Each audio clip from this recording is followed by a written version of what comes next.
Enzo Recto, kalaban ang katiwalian at kasinungalingan, kakampi sa katotohanan at kabutihan. Doon sa video ni Saldico, sabi niya noong elections 2025 sinabihan siya ni dating Speaker Martin Romualdez, kailangan daw nilang mag-produce ng malaking pondo para sa campaign funds ng administrasyon. Nung nandun daw sila noon sa Tacloban. Na-produce daw nila yan, sabi ni Saldico. Kung magkano yan, saan kinuha, yan, pag-usapan natin. Sa video Saldico, isa doon sa binanggit niya, binunyag niya, na noong elections daw ng 2025, itong election na to. Siyempre, may mga kandidato ang administrasyon. Yung partido ng administrasyon. Siyempre, mga kandidatong senador, kongresista, gobernador, mayor, humihingi yan ng tulong galing sa administrasyon. Kaya ka nga kumandidato sa Lakas CMD, kaya ka kumandidato sa Partido Federal, yung para mabigyan ka ng pondo na tulong galing sa administrasyon. So, nung nandun sila sa Tacloban, sinabihan umano siya, itong si Saldico, base sa kwento niya, sinabihan daw si ni Martin Romualdez na order ng presidente na mag-produce ng budget para sa panggasto sa eleksyon. Kasi kailangan matustusan yung kampanya nung alyansa para sa bagong Pilipinas. Yung mga kandidato sa senador. Siyempre, administrasyon gagastos diyan. Ang ginawa daw ni Martin Romualdez, sabi ni Saldico, yung mga SOP, Standard Operating Procedures, kumbaga yung kickbacks na nakuha sa customs, 11 billion yun. At saka yung collection sa SOP, sa asukal, yung importation ng asukal, 9 billion yun. Sabi daw ni Romualdez, ito, Saldi, gamitin na natin to sa ipadala na natin to sa kasi hinihingan tayo ng panggasto sa eleksyon. Buo-buo 20 billion daw yon, sabi ni Saldico. Ngayon naman po, tungkol sa kampanya nitong 2025 elections, nagkwento sa akin si dating Speaker Martin Romualdez. Kinausap daw siya ni PBBM sa Tacloban para tumulong sa gastusin ng mga kandidato mula national hanggang local candidates. Ang sagot ni Speaker, naibigay na niya ang SOP collections sa Bureau of Customs na umabot sa 11 billion pesos. So, anyway, itong mga sinasabing ito ni Saldico, matitindi sana to. Kung ilalabas ito ni Saldico na sinusumpan niya at saka niya talaga, ipipresent niya yung mga ebidensya niya na totoo yung sinasabi niya, yung mga documents niya, at saka yung kung may text messages pa, yun. Ayan, magiging kapanipaniwala yan. Yun sana. Kasi matindi itong mga sinasabi niya. Ini-expose niya talaga yung kabulukan ng sistema ng korupsyon sa Pilipinas. At pinapakita niya dito na ang gasto sa elections galing din yan sa mga SOP, kickback. So ito na nga ang inahalimbawa niya. Itong sa itong sa customs. Yung kickback daw sa customs ng administrasyon, 11 billion. Importation ng asukal, 9 billion.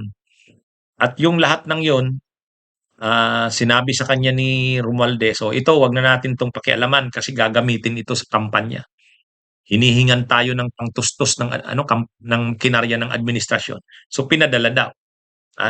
Yan yung Ano ito? Alam nyo, kung si Saldico lang ay magiging yung whistleblower na totoo. Unang-una, sasabihin niya talaga lahat. Pangalawa, aaminin niya na siya rin ay sangkot at nanginabang. Isasauli niya yung mga napakinabangan niya. At sasabihin niya lahat. O yun. Pagka ganun ang ginawa niya, grabe.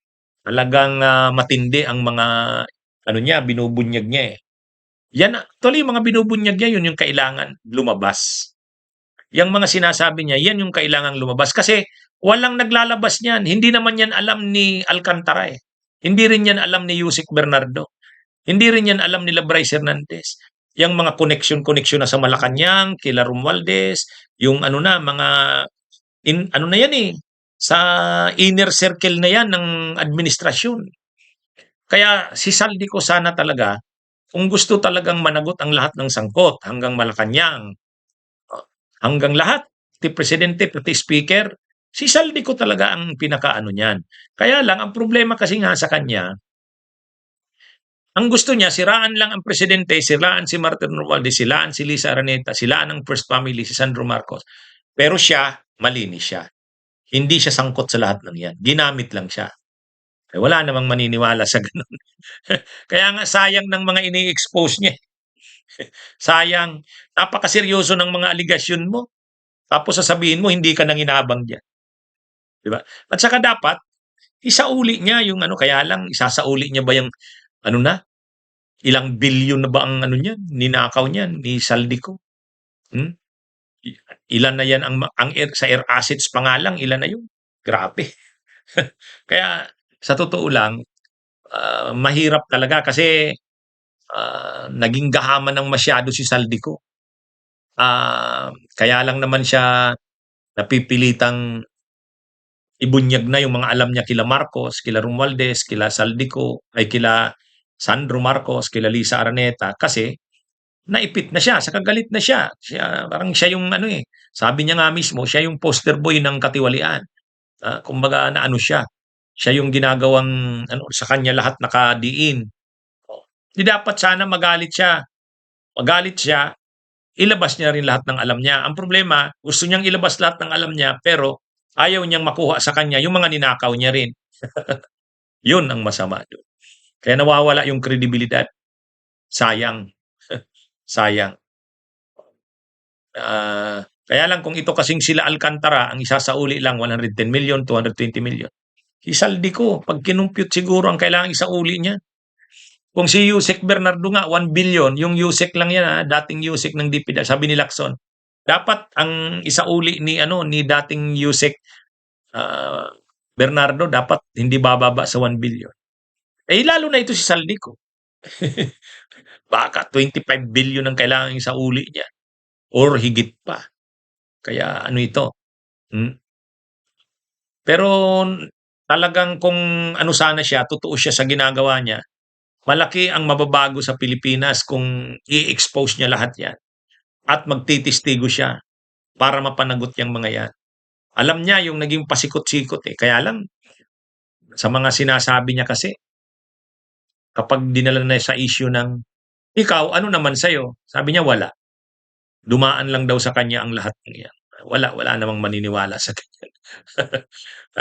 Okay, mga kabunyog, mga kababayan, magandang araw sa inyong lahat. Bunyog, bunyog, halikan na kasama ka. Bunyog, kapag buklod ay may pag-asa. Luzon, Visayas, Mindanao, isa ang pananaw.